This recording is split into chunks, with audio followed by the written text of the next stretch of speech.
বাংলাদেশের মুস্তাফিজুর রহমানের পাশে দাঁড়ালেন ভারতের ক্রিকেটার মোহাম্মদ সামি। মোহাম্মদ সামিকে আপনারা সবাই চিনেন, উনি ভারতের জাতীয় টিমের ক্রিকেটার এবং মুস্তাফিজুর রহমান যে ধরনের বল করে মোহাম্মদ সামি কিন্তু সেই ধরনেরই মোটামুটি বল করে এবং সামিও কিন্তু যথেষ্ট পরিমাণ ভালো বোলিং, বলতে গেলে ভারতের সেরা বোলিং। বাংলাদেশে যেমন মুস্তাফিজুর রহমান, ভারতে কিন্তু মোহাম্মদ সামি। তো সামি কিন্তু বাংলাদেশের মুস্তাফিজুর রহমানের পাশে দাঁড়িয়েছেন আইপিএল ইস্যু নিয়ে।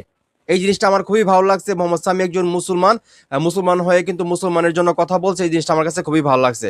তো কি বললো মোহাম্মদ সামি, সেই কথাগুলো আমি আপনাদের সামনে তুলে ধরতেছি। তার আগে একটি রিকোয়েস্ট, আপনি যদি এই চ্যানেলে নতুন হয়ে থাকেন চ্যানেলটা সাবস্ক্রাইব করে সাপোর্ট করবেন এবং ভিডিওটা শেয়ার করবেন। তো মোহাম্মদ সামি বলতেছে, মুস্তাফিজের ট্যালেন্ট আছে, নিজ যোগ্যতায় আইপিএল এ দল পেয়েছে সে। আমি মনে করি রাজনৈতিক বা ধর্মীয় ইস্যু খেলায় টেনে আনা ঠিক নয়। কলকাতা নাইট রাইডার্স মুস্তাফিজকে যোগ্য সম্মান দিয়েছে। মানে মোহাম্মদ সামি বলতেছে খেলা খেলার জায়গায় এখানে ধর্মীয় বা রাজনৈতিক বিষয়গুলোকে টেনে আনা উচিত না।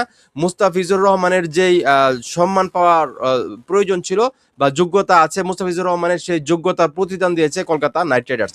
আমিও সবসময় একটা কথাই বলি, খেলাধুলা এক জিনিস, ধর্ম এবং রাজনীতি হলো আরেক জিনিস, এগুলাকে একসঙ্গে করা উচিত না। মুস্তাফিজুর রহমান নিজের যোগ্যতায়, নিজের ট্যালেন্টেই কিন্তু কলকাতা নাইট রাইডার্সে তাকে 9 কোটি 20 লক্ষ রুপিতে ডাকা হয়েছে। উনার জায়গায় কিন্তু অন্য কাউকে ডাকা হয় নাই, উনার সেই যোগ্যতা আছে বলে কিন্তু ওনাকে ডাকা হয়েছে। তো এটা নিয়ে আসলে কোনো সিন ক্রিয়েট করা উচিত না। যারা এটা নিয়ে আসলে তাল বাহানা করতেছেন, বিভিন্ন ইস্যু তৈরি করার চেষ্টা করতেছেন, আপনারা ভুল করতেছেন, আমি যেটা মনে করি। তো আমি মোহাম্মদ সামিকে আমার এই চ্যানেলের পক্ষ থেকে অনেক অনেক ধন্যবাদ জানাতে চাই। এখন এই মুহূর্তে যারা আমার এই ভিডিও দেখতেছেন, আপনারাও কি মোহাম্মদ সামির সঙ্গে একমত সেটা অবশ্যই কমেন্ট করে জানাবেন। ভিডিওটা ভালো লাগলে অবশ্যই শেয়ার করবেন।